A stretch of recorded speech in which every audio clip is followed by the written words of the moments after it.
नमस्ते सबैजनालाई। आज चाहिँ मैले हजुरहरूको अगाडि चाहिँ ओपिएम लिएर आएको छु, अप्टिकल पावर मिटर। र यो चाहिँ DT22 वाला अप्टिकल पावर मिटर हो, हजुरहरूले देख्न सक्नुहुन्छ।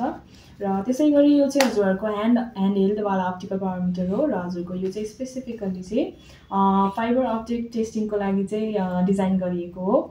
र यो चाहिँ ओपिएम रहेको छ, हजुरले देख्न सक्नुहुन्छ। र यसको वेभलेन्थको कुरा गर्नुपर्दा चाहिँ 850 nm देखि 1600 nm सम्मको हो।